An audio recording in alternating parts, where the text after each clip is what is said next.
रस्ते सिमेंट कॉन्क्रीटचे झाले, पण आमचं चालणं मात्र सुधारलं नाही. रस्ता सिमेंटचा आहे हो, पण संध्याकाळी 7 नंतर निम्म्यांना नीट चालता येत नाही. हातात मोबाईल आले, पण बोलणं सुधारलं नाही. पैशाच्या जोरावर हजारो किलोमीटर दूर असणारे चंद्र, सूर्य, ग्रह, तारे दुर्बिणीच्या साह्यानं जवळ करून पाहिले, पण आजूबाजूला असणाऱ्या प्राणी, फुला, पक्ष्यांविषयी आमच्या मनात कृतज्ञतेचा भाव निर्माण होऊ शकला नाही. आपल्या पिढीनं सगळ्यात मोठं बघितलेलं संकट जर कोणतं असेल तर ते कोविडचं संकट आहे. निसर्गानं वारंवार जाणीव करून दिली, जुळून घ्या, जुळून घ्या. कोरोना कुणी बघितलाय का आपल्यापैकी? बघितला कुणीच नाही, पण कळला मात्र. कुणाकडे फोटो बिटो आहे का कोरोनाचा? सेल्फी विल्फी काढून ठेवलेला. माणसं साहेब खिडकीतनं बघायची, आम्ही रस्त्यावर कधी येणार, जनावर रस्त्यावर फिरतायत. माणसाला असं खिडकीतून खाली सुद्धा येऊ दिलं नाही. कुठे नेऊन ठेवलं निसर्गानं. आणि त्या 2 वर्षात आपल्याला कळलं हे सब झूट आहे, जगलं पाहिजे, आनंद घेतला पाहिजे. आणि आता 2-4 वर्ष झाली, परत गाडी ससाट निघाली आपली. आता आपण निसर्गाकडे वळून बघायला तयार नाही आहोत. आणि म्हणून पुन्हा पुन्हा निसर्गाकडे वळून बघा. आज जेव्हा तुम्ही निसर्गाच्या सानिध्यात जाल, वाहणाऱ्या खळखळणाऱ्या नदीला मन भरून बघाल, तेव्हा कळतं खरं सुख काय. पक्ष्यांचा चिवचिवाट, किलबिलाट जेव्हा शांततेने ऐकाल, तेव्हा कळतं खरं सुख काय. सूर्याची कोवळी किरणं कधीतरी अशी अंगावर झिलून बघा, मग कळतं सुख काय. मधमाशांवरती काम करणारे आमचे डॉक्टर आहेत, ते नेहमी सांगतात, ज्या दिवशी मधमाशी संपली त्या दिवशी माणूस पृथ्वीवरतून संपला. कारण मधमाशीचं काम जर काय आहे तर हे परागकण ट्रान्सफर करणं, झाडांची निर्मिती करणं, पाना फुलांची निर्मिती करणं. साधू संतांनी सुद्धा तेच सांगितलं. मी म्हणेल एक वेळ दगडातला देव आहे ना, त्याचं एक दिवस तुम्ही दर्शन देणं बंद करा, पण माझ्या दारातल्या झाडाला पाणी घालतो का, त्याची निगा राखतो का, याच्यावरती मात्र लक्ष दिलं पाहिजे. सावता महाराज आरणला हो, आणि तिथं शेतात जर बारं मोडलं ना, त्या पाण्याला म्हणायचे असाच वाहत वाहत जा आणि माझ्या पांडुरंगाला जाऊन भेट. आता आरणला मोडलेलं बारं महाराज पाणी काय पंढरपुरात जात होतं का? पण त्या पाना फुलात वेलीत त्यातच माझा भगवंत आहे याची जाणीव मात्र सावतोबांना होती. आणि सावतोबा महाराज सांगायचे आपल्या लेकीला, या शेताचा मालक आहे ना पंढरपुरात राहतो ताई, हे आपलं मालकीचं नाही, आणि या मालकाला आपण यातलं काहीतरी दिलं पाहिजे. आणि मग जेव्हा दिंडी निघाली पंढरपूरला, तेव्हा सावतोबांची मुलगी पुढे आली आणि तिनं सांगितलं, हे शेतातली फळं फुलं एवढी जरा आमच्या विठ्ठलाला घेऊन जाल, आमच्या शेताचा मालक आहे तो. ते लोक म्हणले, तुमच्या शेताचा मालक आणि तू कुठं असतोय? आमचे बाबा म्हणतात, शेताचा मालक पंढरपुरात राहतो. आणि तो कोण? विठ्ठल, पांडुरंग. सगळे हसायला लागले आणि म्हणले, तुझ्या विठ्ठलाला ही सडलेली फुटलेली फळं चालतात का? आणि ती फळं फुलं अशी फेकून दिली रस्त्यावरती, आणि त्याच्यावरती चालत चालत ही सगळी मंडळी पंढरपूरला निघून गेली. रडणाऱ्या पोरीला सावतोबांनी जवळ घेतलं आणि विचारलं, बाई का रडते? तुम्ही म्हणता ना आपल्या शेताचा मालक पंढरपुरात असतो, या शेतात पिकलेली फळं फुलं त्याच्यासाठी द्या म्हणून त्यांच्याकडे गेले. त्यांनी फळं फुलं नेली तर नाहीच, पण रस्त्यावर फेकून दिली हो. तेव्हा सावतोबा म्हणले, ज्यांना या पाना फुलात भगवंत दिसला नाही त्यांना पंढरपुरात पण दिसणार नाही. सगळेजण पंढरपुरात गेले आणि ही सगळी स्वतःला प्रतिष्ठित समजणारी मंडळी पंढरपुरातल्या पांडुरंगाच्या पायावर जेव्हा त्यांनी डोकं ठेवलं आणि वर बघितलं, वर देव काय कोणाला दिसला नाही. कुजबूज सुरू झाली, देव कुठे गेला, देव कुठे गेला. आजूबाजूला सर्वसामान्य माणसांच्या रांगा लागलेल्या, सगळेजण देवाकडे बघतात, पाया पडतात, आनंदून बाहेर पडतात. आणि ही मंडळी जेव्हा कुजबूज करायला लागली आणि विचारलं, का हो देव तुम्हाला दिसला का? म्हणले, अहो कशाचं काय, देव कुठं दिसला नाही. सावतोबा म्हटले, ज्याला पाना फुलात देव दिसला नाही त्यांना दगडात सुद्धा, तिथे पंढरपुरात सुद्धा देव दिसणार नाही. संतांनी सांगितलं, या निसर्गात परमेश्वर आहे, हा निसर्गच परमेश्वर आहे आणि त्याला जपता येईल का? अहो किती झाडांचे.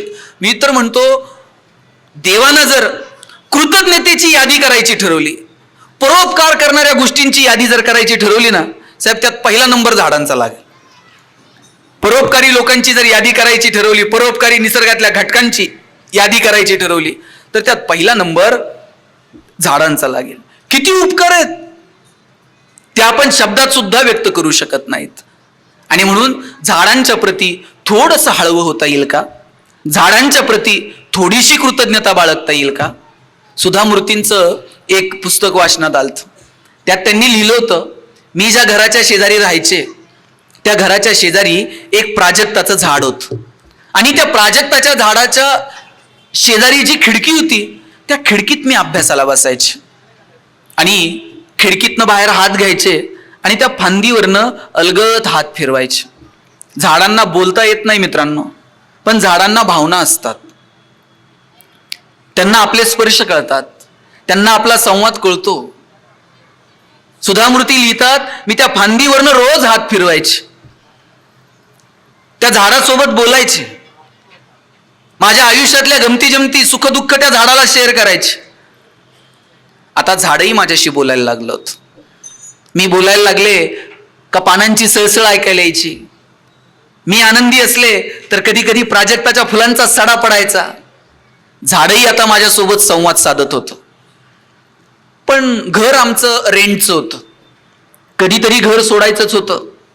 आता घर सोडायचं 4 दिवसांनी. घर सोडायचं दुःख तर होतच, पण त्याही पेक्षा जास्त दुःख होतं आता हे झाड सोडून जावं लागेल. काळजावर दगड ठेवला आणि झाडाला जाऊन सांगितलं, 4 दिवसांनी आम्ही घर सोडतोय, हा परत आपली भेट होईल की नाही मला माहित नाही. झाड काहीच बोललं नाही. पुढचे 4 दिवस ना पानांची सळसळ ऐकायला आली ना प्राजक्ताच्या फुलांचा सडा पडला. झाड अगदी गप्प गप्प होतं. एकही शब्द बोलायला तयार नाही, व्यक्त व्हायला तयार नाही. 4थ्या दिवशी घर सोडायचं, सगळं सामान गाडीत भरलं. मीही गाडीत जाऊन बसणार. तेव्हा मला वाटलं झाडासोबत बोलायला हवं. पळत गेले, शब्द फुटेना. झाडाला जाऊन मिठी मारली. गच्च झालेले डोळे 2 मिनिटांनी मी उघडले आणि बघते तर काय, आजूबाजूला प्राजक्ताच्या फुलांचा सडा पडलेला होता. ते झाड जणू सांगत होतं, रडू नको, भेटू पुन्हा कधीतरी, होईल आपली भेट. झाडाला शेवटचा टाटा केला आणि मी निघून गेले. 2 वर्षांनी मी पुन्हा त्या गावात आले आणि कुणाला तरी विचारलं, का हो, आमच्या जुन्या घराच्या शेजारी एक प्राजक्ताचं झाड होतं, ते अजून आहे का? तेव्हा कुणीतरी म्हटलं, झाड अजून तसंच आहे, फक्त खिडकीपाशी आलेली फांदी मात्र सुकून गेली. जोपर्यंत स्पर्श आहेत ना तोपर्यंत ती सगळी नाती आहेत. त्या झाडाला, त्या फांदीला त्या स्पर्शाची सवय होऊन गेली होती. आता तो स्पर्श नाही, झाड जगतंय पण फांदी मात्र सुकून गेली. झाडांनाही भावना आहेत. अहो, आमच्या सगळ्या महिला रोज त्या तुळशी सोबत बोलतात, रोज तिला स्वतःचं सुख दुःख सांगतात. अहो, जात्यावर दळणारी बाई सुद्धा तिथल्या पाना फुलांशी बोलायची. माणसं शिकलेली नव्हती, पण निसर्गासोबत त्यांनी जुळून घेतलं होतं. ते निसर्गासोबत पुन्हा एकदा आपल्याला जुळून घेता येईल का? माणसाचं आयुष्य जसं सोपं केलं ते अधिकाधिक सुखी करता येईल का? आणि काय सुखाची संकल्पना आहे हो आपली. मी लहानपणी जर मंदिरात गेलो ना, असा घंटा वाजवला की आजोबा म्हणायचे, चला रे हात जोडा, आणि म्हटलं आता, ते म्हणायचे, म्हणा देव बाप्पा सुखात ठेव. सुख हा शब्द काय हे फक्त मागण्यापुरतच आहे, पण नेमकं सुख काय हे मात्र कधी कळलं नाही. आज जेव्हा तुम्ही निसर्गाच्या सानिध्यात जाल, वाहणाऱ्या खळखळणाऱ्या नदीला मन भरून बघाल, तेव्हा कळतं खरं सुख काय. पक्ष्यांचा चिवचिवाट किलबिलाट जेव्हा शांततेने ऐकाल, तेव्हा कळतं खरं सुख काय. सूर्याची कोवळी किरणं कधीतरी अशी अंगावर झिलून बघा, मग कळतं सुख काय. जगज्जेता अलेक्झांडर असा निघाला होता आणि एक तत्कालीन मोठा विचारवंत तो अलेक्झांडरच्या स्वागताला आला नाही. आणि मग अलेक्झांडरने विचारलं, तो कुठे आहे? सगळे आलेत आणि तो नाही. त्याने आजूबाजूला एक छोटंसं खेड आहे, त्या झाडा फाना फुलांमध्ये तो आता रमून गेलाय. अलेक्झांडर म्हटलं, आपल्याला आहे ना त्याला जाऊन भेटायचं. आणि हे सगळेजण भेटायला गेले. अलेक्झांडरने त्याला विचारलं की मी तुझ्यासाठी काय करू शकतो? तो म्हटला, तू माझ्यासाठी काहीच करू नको. तो म्हटला, अरे जगत जेता अलेक्झांडर तुझ्या समोर उभा आहे, काय मागायचंय ते माग. त्याने सांगितलं, मला काहीच नको, आणि द्यायचंच असेल तर एक दे म्हणले. म्हणले काय? तू थोडासा बाजूला उभा राहिला ना, सूर्याची किरण जरा अंगावर येतील. तू थोडासा बाजूला उभा राहा, एवढंच माझ्यासाठी कर. इतकं निसर्गाशी जुळून घेणं असलं पाहिजे. मला वाटतं हे निसर्गाशी जुळून घेणं हे अगदी देवदेवतांपासून, अनेक विचारवंतांपासून तर थेट साधू संतांपर्यंत आणि आज निसर्गाशी संलग्न काम करणाऱ्या अनेक माणसांनी वारंवार सांगण्याचा प्रयत्न केला. तो आम्हाला समजून घेता येईल का? एका मोठ्या अधिकाऱ्याचं एक भाषण ऐकलं होतं आणि त्यानं सांगितलं, मी खूप मोठ्या पदांवरती काम केलं, कायम मी त्या प्रोटोकॉलमध्ये राहिलो आणि एक दिवशी प्रवासात असताना माझ्या मागं पोलिसांचा ताफा होता, मी निघालो होतो आणि एका झाडावरती एक पक्ष्यांची काही 5-6 घरटी लावलेली होती. माझ्या पत्नीनं मला सांगितलं, ते घरटं आपल्याला काढता येईल का? आपल्या गॅलरीत ते शोभून दिसेल. मी गाडी थांबवली आणि माझ्या बरोबरच्या सेवकांना सांगितलं, जरा ते घरटं काढता येईल का बघा. यांनी आयुष्यात कधी झाडावर चढलेले नव्हते, यांना काय ते झाडावर चढता येईना, ते घरटं काय काढता येईना. मग तिथं गुरामागं चालणार एक पोरग होतं, त्यांनी त्याला बोलवलं, म्हणले तेवढं घरटं जरा काढून देतो. हे नाही बाबा म्हणला, आपण नाही झाडावर चढत आणि घरटं नाही काढत, आणि 50 रुपये देतो की. 50 रुपये म्हणला, आपण चढतच नाही झाडावर. 100 रुपये देतो. पोरगा म्हणला, आपण त्या घरट्याला हातच लावत नाही. बरं बाबा 500 रुपये देतो. बरं 1000 रुपये घे, पण एक घरटं काढून दे. पोरगा एवढासा गुरामागं जाणारा, पण त्या अधिकाऱ्याला म्हणाला, साहेब 1000 काय, तुम्ही किती पैसे दिले ना तरी मी घरटं काढणार नाही. म्हणला, तुमच्यासाठी हे एक छोटंसं घरटं आहे जे गॅलरीची शोभा वाढवणार आहे, पण सकाळी त्या घरट्यातनं जे पक्षी उडून गेले ना, त्यांच्या आयुष्याची ती कमाई आहे, त्यांच्या आयुष्याचं ते घर आहे. संध्याकाळी जेव्हा हे पक्षी आपल्या पिलांना भेटायला येतील आणि फांदीवर घर दिसणार नाही, तेव्हा त्यांच्या मनाची काय अवस्था असेल हो. तुम्ही विचार करा बरं, आपण असं सरळ JCP चालवतो आणि ते झाड पाडून टाकतो, किती घरटी असतात, किती पक्ष्यांचा अधिवास असतो. तुम्ही विचार करा, आपण दिवसभर कुठंतरी फिरायला गेलोय आणि संध्याकाळी आलोय प्लॉटवर आपलं घरच नाही. थोडीशी मनात कल्पना आणा बरं, व्याख्यानाहून घरी गेले आणि घरच नाही जागेवर, काय होईल हो. पक्ष्यांचं घर साहेब, एक एक काडी गोळा करून त्यांनी ते घर बांधलेलं असतं आणि निसर्ग त्यांच्यावरती, पाऊस आला पडलं घरटं, आलं वारं पडलं घरटं, पण तरी सुद्धा पक्ष्यांना कधी रडताना बघितलंय? असा झपाट्याचा पाऊस आला आणि त्या वादळात पक्ष्यांचं घरटं उडून गेलं. पक्षी थोडी त्या पक्ष्यांमधला जी मादी होती ती थोडीशी नाराज झाली आणि म्हटली, काय हो सारखंच घरटं पडतंय. पक्षी म्हटला, नाराज होऊ नको. त्यांना असे पंख विस्पारले, त्या विस्पारलेल्या पंखांच्या खाली ती अलगद येऊन थांबले. पाऊस उघडला, सकाळी स्वच्छ सूर्यप्रकाश झाला आणि ती म्हटली, आता कुठे राहायचं. तो म्हटलं, नाराज काय होते, परत काडी गोळा करू, परत घरटं बांधू. आणि तो तिला म्हणतो, हे बघ, घरटं बांधणं घरटं पाडणं हे त्याचं काम आहे आणि घरटं बांधणं हे आपलं काम आहे. आणि पुढे जाऊन तो म्हणतो, आणि हो, कोणाच्या मदतीची वाट बघायला आपण थोडीच माणसं आहोत, आपली घरटी आपल्यालाच बांधावी लागतील. कोणतर मदतीला येईल, कोणतर अनुदान देईल, मग झाडं लावू, कोणतरी मदत करेल, मग घर बांधू, असं नाही हो. प्राणी पक्ष्यांनी जुळून घेतलंय निसर्गासोबत. आपण माणसं आहोत आणि आपण प्राणी पक्ष्यांपेक्षा सुद्धा कृतज्ञ असलं पाहिजे. त्यांच्यापेक्षा सुद्धा आपल्या जर बुद्धीचा एवढा विकास झालाय ना, ते जेवढं निसर्गाशी जुळून घेतात त्याच्या लाख पटीनं आपण निसर्गासोबत जुळून घेतलं पाहिजे. किती उपकार आहे तो भगवंताच्या आपल्यावरती. साधी ठेच लागली तर आपल्याला 4 लोक धावून येतात मदतीला. ह्या हायवेला रोज 4 कुत्री मरून पडलेली असतात. त्यांच्या पिलांना तक्रार करायची संधी आहे का? आमच्या बापाची चूक नव्हती, याच्याच गाडीचा ब्रेक लागला नाही, आम्ही शुद्धीत होतो, हेच 31 डिसेंबरला शुद्धीत नव्हतं,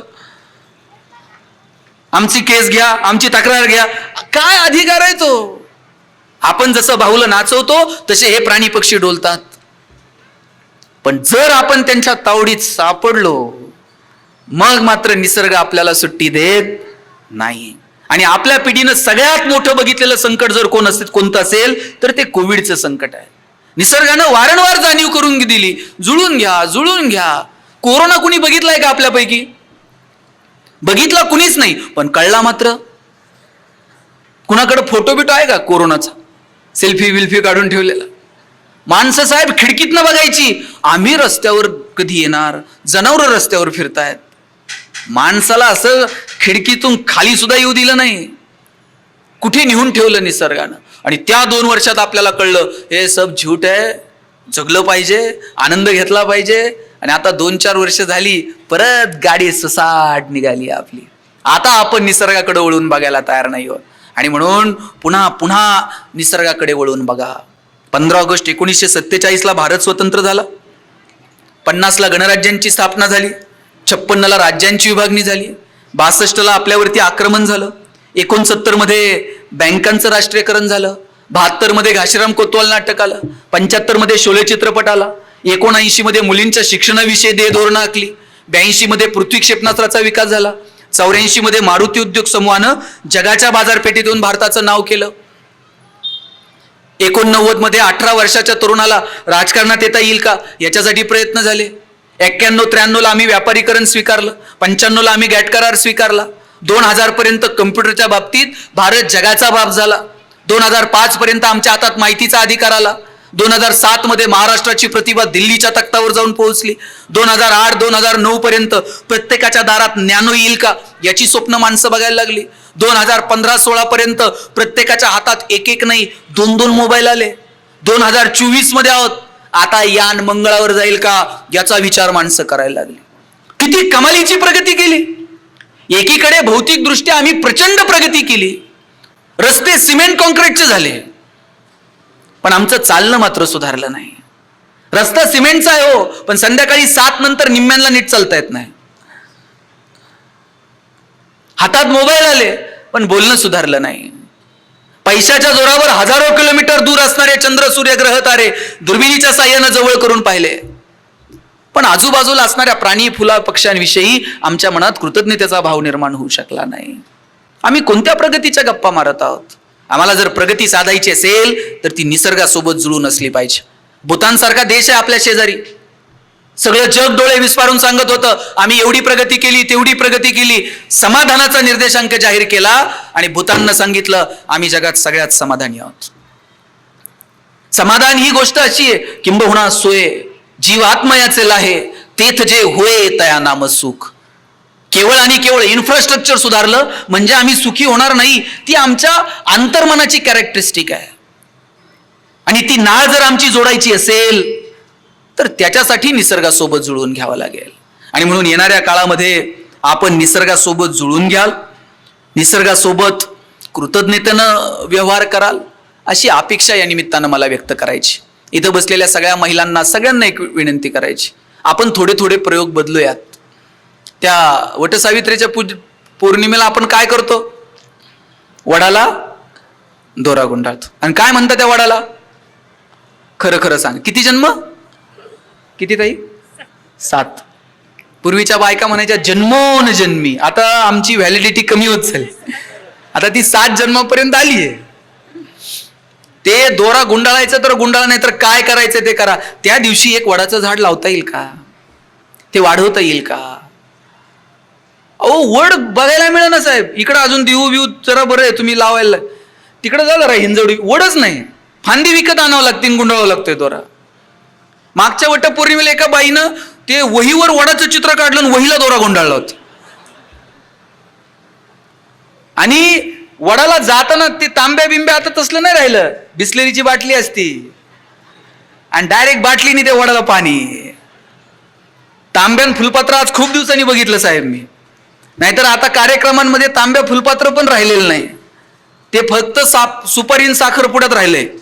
आणि काही दिवसानं तिथं सुद्धा दिसणार नाही. गुरुजी सांगणार मुलाचे मामा बाटली घेऊन या. इथपर्यंत येऊ देऊ नका.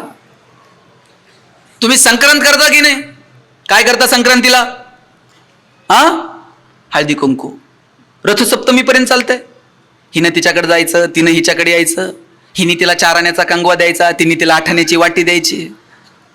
त्या वाटीत खाता येत नाही, त्या कंगव्यानं इचरता येत नाही. साहेब मला कळतील तसे हेच वाण आहेत. किती पगार वाढू दे, तुम्ही वाण बदलला नाही मॅडम. चहाची गाळणी, पावडरचा डबा, त्या चहाच्या गाळणीनं चहा गाळता येईना, पावडरच्या डब्याला बिळ पडना,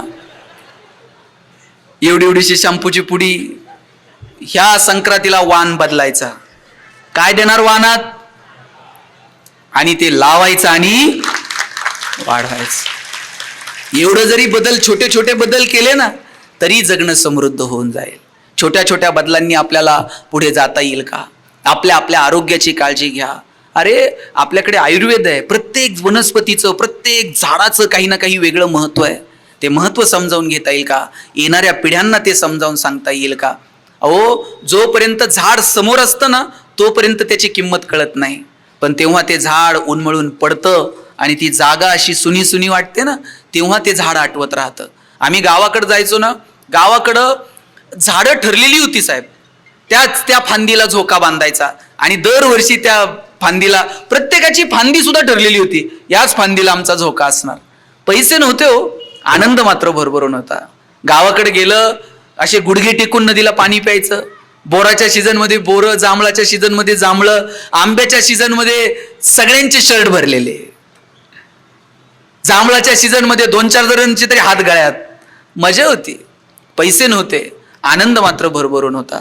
आता मात्र सगळं पोरांना चित्रात दाखवण्याची वेळ आलेली आहे. पोरांना गोष्टी सांगायच्या तर त्या सुद्धा झाडांच्या गोष्टी सांगा. त्यांना सांगा काय हा वृक्ष आहे की आजही कीर्तन झालं विजेला की काय त्या झाडानं जुळून घेतलं तुकोबारायांशी. पोरांना गोष्टी सांगायच्यात ना, सांगा सुवर्ण पिंपळाची हाच पिंपळ आहे, इथं ज्ञानोबांच्या आईनं प्रदक्षिणा घातली. ह्या गोष्टी सांगा. हा तोच वटवृक्ष आहे, इथे कर्मवीर भाऊराव पाटलांनी 4 पोरं घेऊन शाळा सुरू केली आणि पाहता पाहता रयत शिक्षण संस्था उभी राहिली. पोरांना गोष्टी सुद्धा झाडांच्या सांगा. हा तोच मोगरा आहे, ज्ञानोबांनी अपेक्षा व्यक्त केली, इवले सिरोप लाविले द्वारी. आणि हा तोच मोगरा आहे जिथे ज्ञानोबांनी आशा व्यक्त केली की हा वेल गगनाच्याही वर निघून जावा. आम्ही गोष्टी तरी काय सांगतो? एक होता राजा, त्याच्या 2 राण्या, एक आवडती एक नावडती. पोरग तेच करते कॉलेजला, एक राजा आणि 2 राण्या, एक आवडती आणि एक नावडती. आपण काय पेरणार आहोत? गहू पेरून ज्वारी उगवत नाही, ज्वारी पेरून हरभरा उगवत नाही. जे पेरणार आहोत ते उगवणार आहे. म्हणून येणाऱ्या काळात काय पेरण करायची हे ठरवा. जाताना इतकंच सांगतो, मगाशी जसं मी म्हटलं की ज्ञानोबारायांनीच म्हटलंय की झाडाला घाव घालणारा असो नाहीतर झाड लावणारा असो, झाड त्याच्यामध्ये भेदभाव करत नाही. ज्ञानोबारायांची उभी आहे, झाड भेदभाव करत नाही. हा घाव घालणारा आहे का हा लावणारा आहे, दोघांनाही सारखीच हे देतो. म्हणून निसर्गाकडनं ही कृतज्ञता शिकावी, निसर्गाकडनं हे देणं शिकावं. अरे एक दाणा पेरला तर 1000 दाणे उगवतात, हा निसर्गाचा नियम आहे. निसर्गाकडनं ही देण्याची दानत आपल्याला शिकता येईल का? शेवटी एक गोष्ट सांगतो आणि थांबतो. एक झाड होतं मोठं, त्या झाडावरती त्या झाडाच्या भोवती एक मूल रोज खेळायचं. आता ते हळूहळू मोठं होत होतं. त्या पोराला झाडाचं फळ घेता यायचं नाही तर ते फांदी त्याला म्हणायची, ए बाबा तुझा हात पुरत नाही ना, थांब. ते झाड ते फांदी स्वतःहून खाली वाकवायचं आणि मग सांगायचं तोड आता. पोरग खेळत राहिलं, लहानाचं मोठं होत गेलं आणि काही दिवसांनी पोरानं झाडाकडे येणं बंद केलं. जाता येता ते झाड बघायचं पण मूल काही तिकडे फिरकलं नाही. एक दिवशी जाताना झाडानं आवाज दिला, ए राजा कुठे चाललाय, जरा ये ना, खेळ ना. खेळायला का मी आता लहान राहिलो का, मला बघू दे माझा उद्योग. अरे 2 मिनिट तरी ये. नाही मला अजिबात वेळ नाही. अरे चाललाय कुठे, मला पैसे कमवायचेत म्हटलं. झाड म्हटलं पैसेच हवेत ना, मग इकडे. झाडानं सगळी होती नव्हती तेवढी सगळी फळं त्याच्या पुढ्यात टाकली आणि म्हटलं जा बाजारात कमव पैसे. बाजारात गेला, फळं विकले, मजबूत पैसे मिळाले. 4-10 दिवस ते रोज यायचं, झाडाबरोबर खेळायचं. 5व्या दिवशी पुन्हा गायब. परत 7व्या-8व्या दिवशी, ए बाळा ये की रे, खेळायला आलाच नाही. ते पैशानं कुठं भागतंय का, मला आता घर बांधायचंय म्हटला. झाड म्हटलं माझ्या सगळ्या फांद्या घे आणि एक छोटंसं घर बांध. सगळ्या फांद्या तोडून दिल्या आणि घर बांधलं. 7-8 दिवस झाले, पोरग पुन्हा फिरकलं नाही. त्यानं विचारलं आता काय, मला नदीच्या पलीकडे नवीन नगरी आहे, मला जरा नवीन जग बघू दे. किती दिवस मी इथे खेळत बसणार आहे. तो मला आता खोड राहिलंय, याची नाव बनव आणि नदी पार करून पलीकडे निघून जा. राहिलेलं खोडही दिलं, फक्त बुंधा उरला शेवटचा. पोरग नदीच्या पलीकडे नवीन नगरीत निघून गेलं आणि ते परत फिरकलंच नाही. आत्तापर्यंत त्या बुंध्यावरती अधूनमधून एखादं पान यायचं, आशा होती पोरग कधीतरी येईल. पोरानं फिरकणं बंद केलं. आणि शेवटचं झाडाने विचारलं, आता तग धरण्या इतकी मुळं माझी सक्षम उरली नाहीत, आता मीही संपून जाईल. पण पोरग जर कधी भेटलं तर त्याला सांगा, जिथे असशील तिथे सुखी राहा. झाडं काय देत नाही तो आपल्याला. आपण जर फिरकलो नाही तर निसर्ग आपल्याला खूप सांभाळून घेण्याचा प्रयत्न करतो, पण त्याच्याही काही काही स्वतःच्या मर्यादा आहेत. त्या मर्यादा त्यानं ओलांडाव्यात इतकं कृतज्ञ मात्र होऊ नका. आणि झाड ह्या 31 डिसेंबरला आहे ना, शपथ घ्या, व्यसन करू नका. माझी तरुण पोरांना मनापासून विनंती आहे. अहो 31 डिसेंबरला आज साहेब सगळे हॉटेल फुल. 20-25 वर्षाची पोरग गाडी फास्ट चालवणार, व्यसनाच्या नादी लागून कुठंतरी जाऊन धडकणार. आईबापाची इच्छा असते आमच्या खांद्यावर पोरांनी जावं. 20-25 वर्षाच्या पोराला खांद्यावर घेऊन जाताना काय त्या बापाला वाटत असेल हो? परमेश्वरानं फुकट दिलेलं एवढं शरीर, लिव्हर ट्रान्सप्लांट करायचं तर बघा किती पैसे लागतात आज. आम्ही लिव्हर बिव्हर काही नीट ठेवलं नाही. आणि कोणती धुंदी, कोणती मस्ती. तारुण्य म्हणजे हे नाहीये 31 डिसेंबरला जल्लोषात कुठंतरी ड्रिंक करून आम्ही तो साजरा करणं. या 31 डिसेंबरच्या निमित्तानं जे वर्ष गेलं त्याचं जर असं अवलोकन करा. काय चुकलं, काय करायला हवं होतं, काय केलं नाही, आता नवीन संकल्प काय आहेत, नवीन काय गोष्टी करायच्या. मला वाटतं हा विचार करण्याची ही पूर्वसंध्या आहे. 31 डिसेंबर विचारही करता येणार नाही अशा बेशुद्ध अवस्थेत घालण्यापेक्षा शुद्धीवर राहून येणाऱ्या वर्षाचं स्वागत करता येईल का, मला वाटतं याची काळजी घ्या. आणि सगळ्यात आतापर्यंत साहेब हा जो विषय ना, वृक्ष संवर्धन, हा वेगवेगळ्या अंगाने सांगता येऊ शकेल. आयुर्वेदाचार्याला जर बोलवलं तर तो प्रत्येक झाडातलं आयुर्वेदिक महत्व सांगेल. कुणी एखादा बायोलॉजीचा अभ्यासक बोलवला तर तो त्याच्या पद्धतीनं सांगेल. पण ह्या विषय, झाड हे फक्त जगणं नाहीये. तुमच्या अंगात घातलेला शर्ट झाडांपासून आहे, संध्याकाळी ताटात जे येणार आहे ना ते झाडांपासून आहे, या तांब्यातलं पाणी आहे ना त्यालाही झाडं कारणीभूत आहे, तुमच्या गाडीतलं पेट्रोल आहे ना त्यालाही झाडं कारणीभूत आहेत. कशाला झाड कारणीभूत नाही मला सांगा? प्रत्येक गोष्टीला झाड कारणीभूत आहे. म्हणून झाड हे फक्त जगणं नाहीये, झाड हे जगण्याची प्रेरणा सुद्धा आहे. एक गिर्यारोहक असतात ना, वेगवेगळ्या एव्हरेस्टला इकडं तिकडं जाणार गिर्यारोहक, अशी टीम सगळी निघाली होती कॅम्पला. आणि जाताना त्यांना सांगितलं होतं की तुम्हाला त्या हवामानासोबत जुळून घ्यावं लागेल, तुम्ही ते सगळ्या गोष्टी तुम्ही स्वतः कॅरी करा. अनेक गोष्टी घेऊन हे सगळे गिर्यारोहक एव्हरेस्ट सर करायला निघाले होते. त्यांचा जो कोच होता त्यानं प्रत्येक गोष्ट कधी वापरायची, काय खायचं, काय प्यायचं, हे सगळं त्यांना शिकवलं होतं. आणि त्यांना एक कल्पना दिली होती, बघा कधी कधी थंडी इतकी कडाक्याची असेल तुम्हाला सहन होणार नाही, कधी कधी फक्त तुम्ही बर्फ बघत राहाल, दुसरं काहीच आजूबाजूला दिसणार नाही.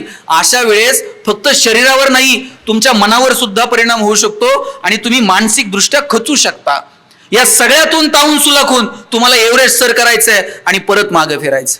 5-25 पोरांची टीम एव्हरेस्ट सर केलं आणि परत निघाली. आणि अगदी आता शेवटच्या टप्प्यावरती 2 दिवसात खाली उतरायचं, सगळेजण खुश होते की अरे आपण एव्हरेस्ट सर केलं, ना शरीरावर परिणाम झाला ना मनावर परिणाम झाला. आणि तेवढ्यातला या 5-25 जणांमधला एक मोठमोठ्यानं हसायला लागला. हे म्हटले शेवटच्या टप्प्यात काहीतरी चुकलं, हे अचानक हसायला लागलंय, याचं मानसिक संतुलन बिघडलेलं दिसतंय. सगळ्यांनी जाऊन विचारलं काय झालं, तू का हसतोय?